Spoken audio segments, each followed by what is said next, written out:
ৰাতি 9টা বজাত আমি কইনাৰ কাৰণে এতিয়া ধান বনাৰ নিয়ম কৰি আছো দেই দলিত দিবলৈ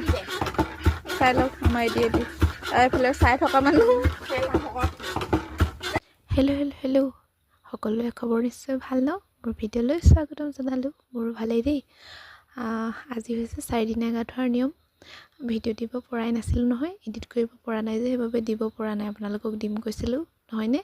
ভিডিঅ' বনাইহে থৈছোঁ বিয়া শেষ হৈ গ'ল কিন্তু ভিডিঅ' দিব পৰাই নাই আজিৰ পৰা আৰু সকলো কি হ'ল বিয়াত কি নাই হোৱা দি যাম দেই মানুহ দেই সকলোৱে এগৰাকী বাহিৰত উলিয়াই লৈছোঁ পূৰা চাহ বনাবলৈ আমি পূৰা চাহ বনোৱা মানুহ দালি খাবলৈ মামীয়ে হৈ পেলাই ষ্টাইল দি পেলাই থাকিব লাগিছিলে এতিয়া খালি চাহ বনাব দিছে উপায় নাই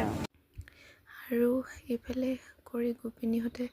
কিবা কৰি আছে নিয়ম আৰু এইফালে মাকজনী দেখিছেনে কেনেকৈ ঘূৰি ফুৰিছে আৰু এইফালে আমডালি গুঠিছে ছোৱালীকেইজনীয়ে যিহেতুকে আজি দৰ্জামুখত আমডালি লগাব লাগিব আৰু পানী তুলিবলৈ গৈছে ভাবিলোঁ ময়ো যাওঁ অলপ দেখাম আপোনালোককো কেনেকৈ ইয়াত নিয়ম কৰে যিহেতুকে আমাৰ ফালে মানে আহোম হয় ন তাতো বেলেগ নিয়ম আৰু এইফালে যিহেতুকে মৰাণ নহয় মানে বন্তক হয় সেইবাবে ইয়াৰো নিয়ম বেলেগ বেলেগ সেইকাৰণে ভাবিলোঁ কি ময়ো চাই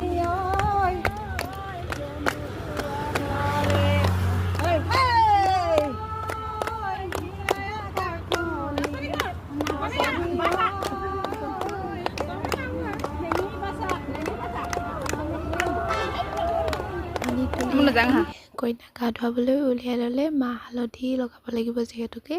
সেইবাবে মানে দুলনি ধৰা বুলি কয় আৰু এই দুলনি ধৰাজনীয়ে সকলোখিনি মাহ হালধি যোগাৰ কৰি লৈছে যিহেতুকে মাহ হালধি লগাই গা ধুৱাব লাগিব আৰু এইফালে কি কৈ আছিলে জানো গা ধুৱাই মেলি ৰভাত বহাই ল'লে আজি এনেকৈয়ে সকলোখিনি নিয়ম কৰা হয় আৰু গোপিনীহঁতে সকলো নিয়ম কৰে আৰু ছোৱালীসকলে দুলনি সজায় আৰু এইফালে হৈছে খুৰী এজনী মই মানে দূৰত বহি আছিলোঁ যে বাঘ জোকাৰি আছোঁ আকৌ এফালৰ পৰা আৰু দিনৰ সকলোখিনি নিয়ম হৈ গ'ল আৰু এতিয়া হৈছে ৰাতি কইনাৰ চুকত ভাত খোৱা নিয়ম আৰু ছোৱালীসকলে সকলোখিনি যোগাৰ কৰি লৈ পেলাই কইনাক ভাত দিছে আৰু সিহঁতিও খাইছে লগতে যিহেতুকে ছোৱালীখিনিৰ লগতে কইনাই মানে চুকত ভাত খাব লাগে সেইবাবে সকলোৱে মানে খাই লৈছে আৰু ভাত যিহেতুকে নাই 4 দিন ধৰি ভাত নোখোৱাকৈয়ে থাকিব লাগে চুকত সেইবাবে এতিয়া সন্ধিয়া সময়ত নিয়ম কৰি পেলাই সকলোখিনি চুকত ভাত দিয়া হৈছে আৰু ছোৱালীখিনিও অলপ লগতে খাই